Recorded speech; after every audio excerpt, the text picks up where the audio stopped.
আসসালামু আলাইকুম, সবাইকে শুভেচ্ছা জানাচ্ছি। মাসুম মাহবুব সৌদি আরব থেকে আমার এক ভাই প্রশ্ন করেছেন, মাসুম ভাই আপনি কেমন আছেন? আমি সৌদি আরব থেকে সবসময় আপনার নিউজগুলো গুরুত্ব দিয়ে দেখার চেষ্টা করি।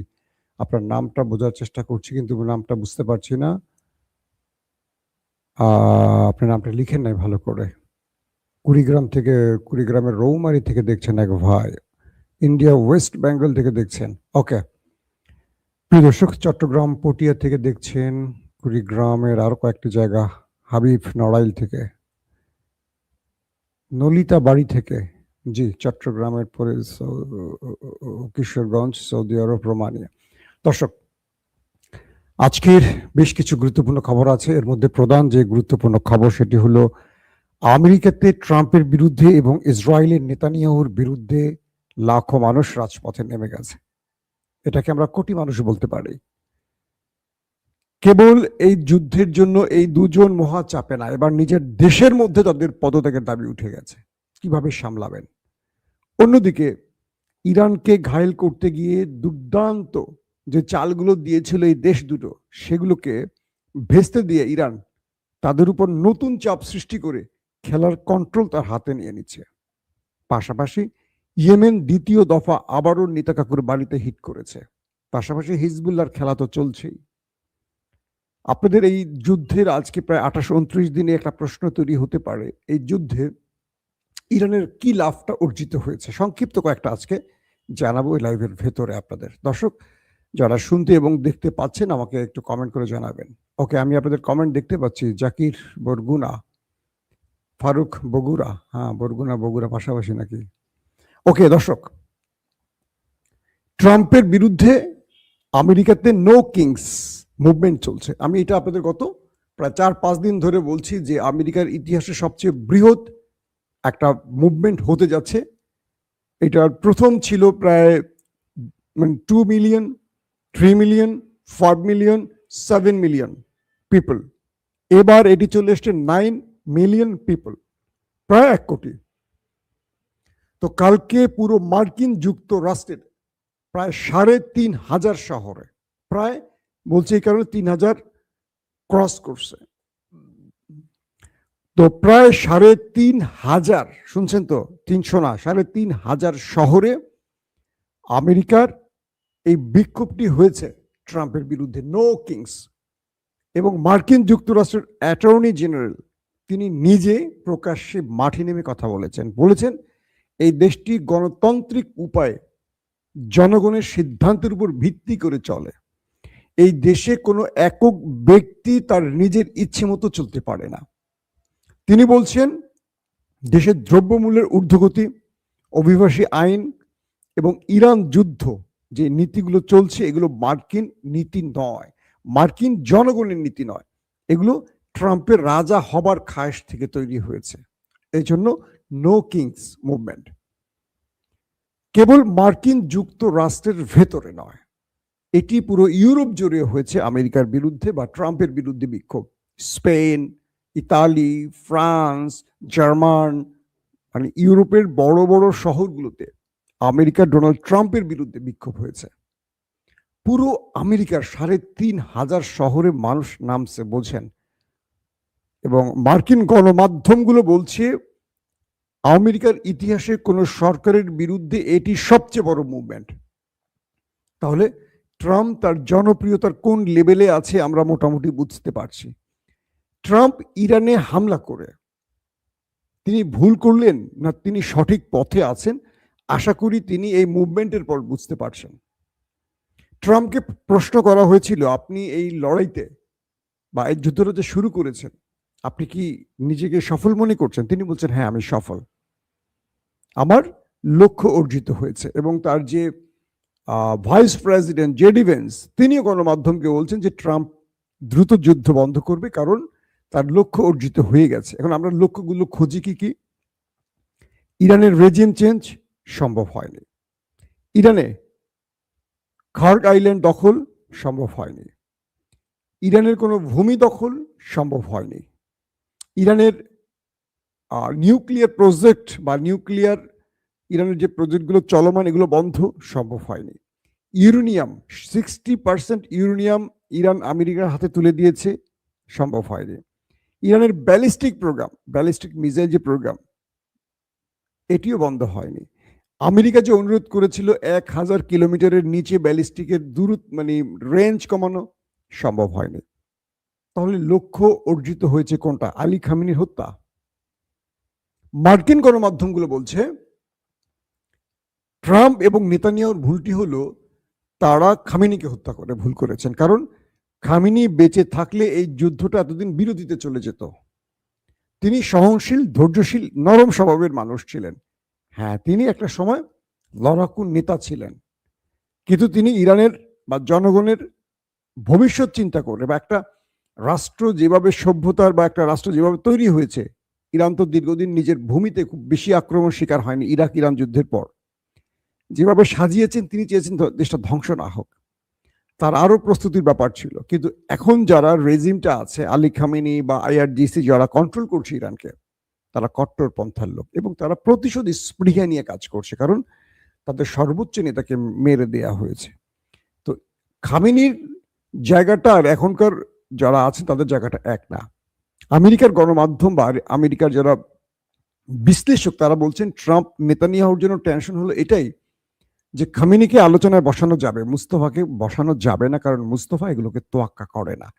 সে লড়াইয়ের মাধ্যমে রেজাল্ট খুঁজতে চাচ্ছে এবং সেখানে সে সফল। পাশাপাশি চীন এবং রাশিয়ার মতো দুটো পাওয়ারফুল রাষ্ট্র ইরানকে সব রকম সহযোগিতা করায় ইরান এই যুদ্ধে তার একটা বিশাল সাপোর্ট পাচ্ছে দুটো পরাশক্তিকে ট্যাকেল করার। তো আমেরিকাতে যখন এই নো কিংস মুভমেন্ট চলছে, তখন মোটামুটি ট্রাম্পের গলা শুকিয়ে গেছে, কারণ তিনি চেয়েছিলেন ইরানের রেজিম চেঞ্জ ঘটাতে। ইরানে তার বিরুদ্ধে বর্তমান যে সরকার, খামেনি সরকার, তার বিরুদ্ধে লাখো মানুষকে রাজপথে নামাবার চেষ্টা করেছিল কে? আমেরিকা এবং ইসরায়েল, ট্রাম্প এবং নেতানিয়াহু। এখন আমেরিকাতে নেমে গেছে জনগণ। আল্লাহর পরিকল্পনা কি দেখেন, এখন আমেরিকাতে তার ইতিহাসের সবচেয়ে বৃহৎ মুভমেন্ট চলছে, বিক্ষোভ চলছে ট্রাম্পের বিরুদ্ধে। শুধু আমেরিকাতে নয়, এটি চলে গেছে নেতানিয়াহুর ঘরে। আসে নেতানিয়াহু একটা ঘরের ভিডিও আপনাদের দেখায় নিয়ে আসে কি চলছে।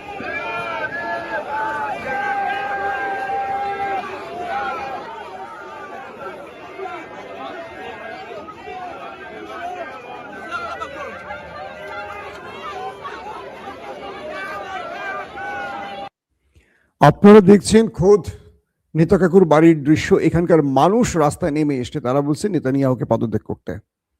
তারা বলছেন যে আমরা বাংকারে থাকতে থাকতে ক্লান্ত হয়ে গেছি, সারাদিন সাইরেন বাজছে, এটা আমাদের জীবন নয়, আমাদের জীবনকে তুমি একটা মুরগির খোয়ারে ঢুকিয়ে দিয়েছ, আমরা আর মানতে পারছি না, তুমি যুদ্ধ বন্ধ করো, তুমি বিদায় নাও। দেখেন ইরানের মধ্যে বিক্ষোভ তৈরি করতে গিয়ে তারা এখন নিজেরা কত বড় বিপদে পড়ে গেছে, বুঝতে পারছেন? সেই দেশটির পুলিশ তাদের জনগণের সাথে কি আচরণ করছে, কিছু অংশ আপনাদের দেখিয়েছে, বেশি অংশ দেখানো যাবে না। কেন তারা রাস্তায় নেমেছে বলেন? আরেকটি দৃশ্য দেখা, এটা আমি আপনাদের আগে একবার দেখাইছিলাম। দেখেন, এটা হলো সেই নেতা কাকুর বাড়ির দৃশ্য।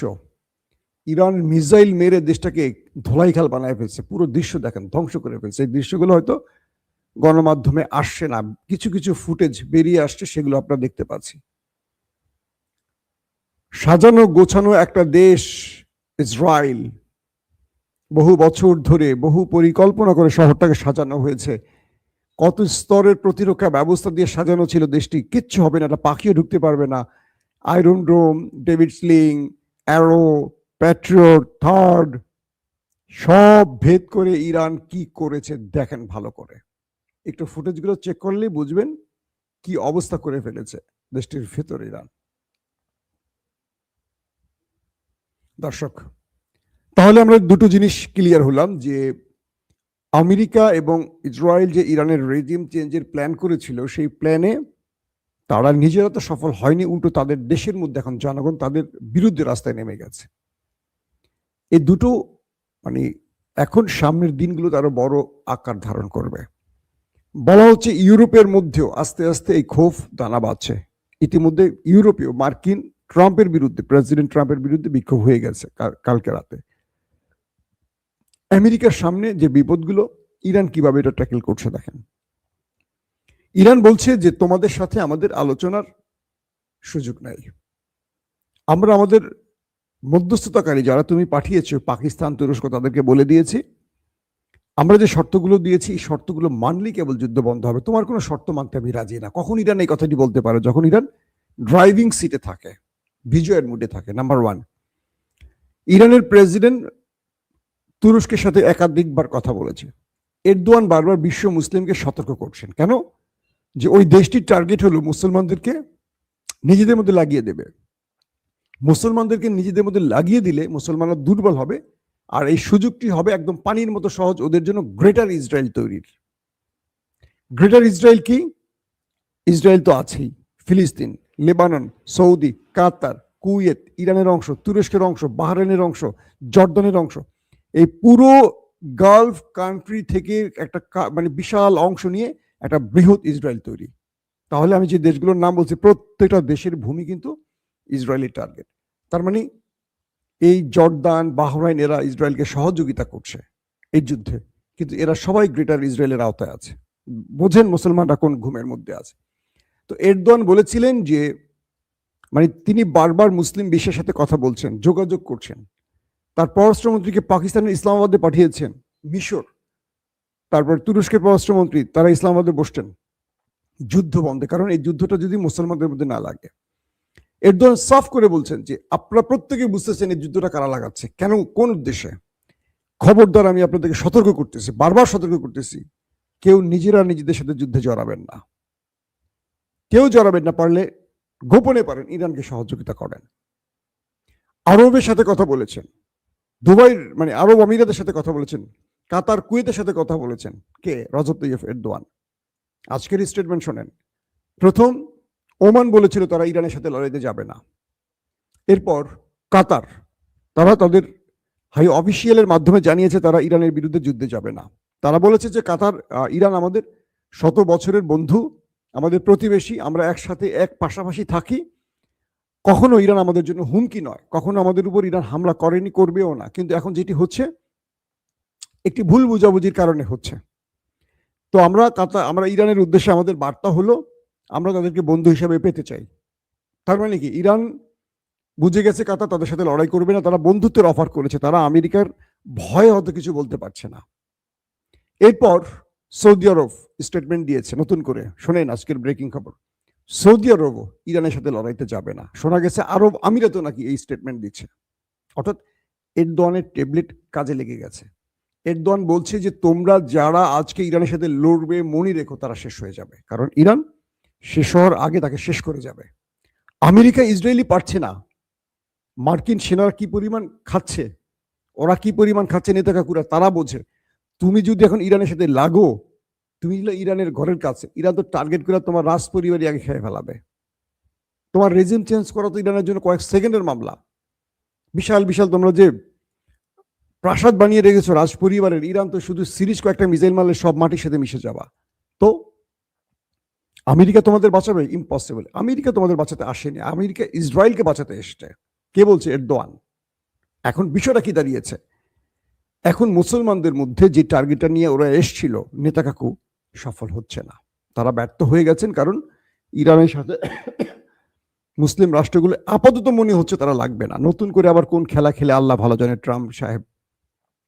সৌদি আরব যতটুকুই সামনে গেছে আবারও পিছিয়ে চলে আসছে, কারণ তারা বুঝতে পারছে তাদের মূল শত্রু কে হতে পারে। কিন্তু আমেরিকা যেহেতু তার ঘরে বসে আছে, বা আমেরিকা যেহেতু তার যান কবজ করার ক্ষমতা রাখে, তার তো মূল আমাদের হলো যান কবজ করে আজরায়েল, আর এই গালফ কান্ট্রির জন্য হলো আমেরিকা মূল সব, তাদের বাপ মা আজরায়েল সব তারা, কারণ তাদের জীবনটা আমেরিকার হাতে দিয়ে রাখছে। তো আমেরিকা এখন কি করতেছে তারা বুঝতে পারতেছে। আরব বুঝতেছে যে মূলত আরবে মানে ঘাঁটি করে আমেরিকা আরবকে বাঁচাতে আসেনি, এসটি ইসরায়েলকে রক্ষা করতে ইরানের হাত থেকে, এবং তাই করছে, আরবকে বাঁচাচ্ছে। ইরান যে মিসাইল মারছে আরব কান্ট্রিগুলোতে, কয়টা ইন্টারসেপ্ট করতে পারছে? বরং আমেরিকা তার নিজের ইন্টারসেপ্টরি মেশিন উড়ে গেছে, তার রাডার সিস্টেম উড়ে গেছে, তার প্যাট্রিয়ট থার্ডই উড়ে গেছে ইরানের অ্যাটাকে। কালকের একটি খবর, ইয়েমেন আক্রমণ করলো নেতা কাকুর বাড়িতে, ইলাদ শহরের একটি কি বলবো নদীর কাছাকাছি। তো ইসরায়েল বলেছিল তারা সেই ইন্টারসেপ্ট করে ফেলেছে সেই মিসাইলটি। আজকে ফুটেজ দেখলাম যে না, ইন্টারসেপ্ট করতে পারেনি। একটি মাত্র মিসাইল মেরেছিল হুতিরা, সেটিকে টার্গেটে হিট করছে, এবং সেই ফুটেজটি যারা নদীতে মাছ ধরে তারা ধারণ করে ছেড়ে দিয়েছে। তার মানে কি, একটা মিসাইল ঠেকাবার মতো অবস্থায় নেই দখলদার দেশটি। আমরা কি বুঝলাম, যে ইরান এখন অনায়াসে তাদের ভেতরে ঢুকে 90-95% সফলভাবে অ্যাটাক করে আসতে পারছে। গতকালকে ইরান দাবি করেছে তারা প্রায় 500 মার্কিন সেনাকে ওপারে পাঠিয়েছে। কল্পনা করা যায়? তো সকল কিছু মিলে এমন একটি অবস্থা তৈরি হয়েছে যে এখান থেকে ট্রাম্প যুদ্ধবিরতি ছাড়া আর কোনো পথ খুঁজে পাচ্ছে না, তাই পাকিস্তানকে বারবারই ইরানের কাছে পাঠাচ্ছে। ট্রাম্প তার ঘর সামলাবেন, এখন বাইর সামলাবে। হরমুজ প্রণালী খুলতে পারেনি, পাশাপাশি হুতিরা বাবুল মান্দা বন্ধ করে দিচ্ছে। পুরো বিশ্ব রাজনীতি এখন ইরানের কন্ট্রোলে চলে গেছে, কারণ তেল দিয়ে ইরান পুরো পৃথিবীতে এই এই যুদ্ধটা বিজয় করবে, শুধু তেলের রাস্তা বন্ধ করে দিয়ে। কি করবে এখন আমেরিকা? আমেরিকা স্থল বাহিনী পাঠাইলো খার্কদ্বীপের উদ্দেশ্যে, 400টা মেরে দিচ্ছে এক এটাকে ইরান। 400টা, কল্পনা করা যায়? খার্কদ্বীপে আসার জন্য বুবিয়ান দ্বীপ কুয়েতের, সেখানে নামছে, সেখান থেকে খার্কদ্বীপে মুভমেন্টে শুরু করছে নৌযান দিয়ে, ঠাস ঠাস করে মিসাইল মারছে ইরান। 400 জন নাকি ওপারে চলে গেছে, বাকিরা নাকি জীবন নিয়ে পালিয়েছে। আমেরিকা এখন কোথায় যাবে বলেন? আমেরিকার সামনে পথ একটাই খোলা, গালফ কান্ট্রি ছেড়ে আমেরিকাকে বিদায় নিতে হবে। আমেরিকা যদি গালফ কান্ট্রি ছেড়ে দেয়, আরবের সাথে ইরানের বন্ধুত্ব হবে, আরব ইরান একটা জোট হবে, শক্তিশালী মধ্যপ্রাচ্য তৈরি হবে, আর দুর্বল হয়ে যাবে ওই দেশটি মসজিদুল আকসা যারা থার্ড টেম্পল বানাতে চায়। নেতা সাহেবেরও রাজনীতি প্রায় দি ইন্ডের দিকে, বুঝছেননি? আপনারা কি বুঝছেননি? নেতানিয়াহু এবং ট্রাম্প তাদের ক্যারিয়ারে, রাজনৈতিক ক্যারিয়ারে সবচেয়ে বেশি চাপে আছেন এই মুহূর্তে। এই চাপ সামলে তারা কতদিন চলতে পারবেন হয়তোবা সামনের দিনগুলোতে বলা যাবে। এখনকার মতো বিদায় নিচ্ছি, প্রত্যেকে ভালো থাকবেন। আল্লাহ হাফেজ। ওপেন দাইস মানে সত্যকে সত্য বলা, মিথ্যেকে মিথ্যে বলা। আমরা শোনা কথা নয়, চোখে যা দেখি তাই বলি।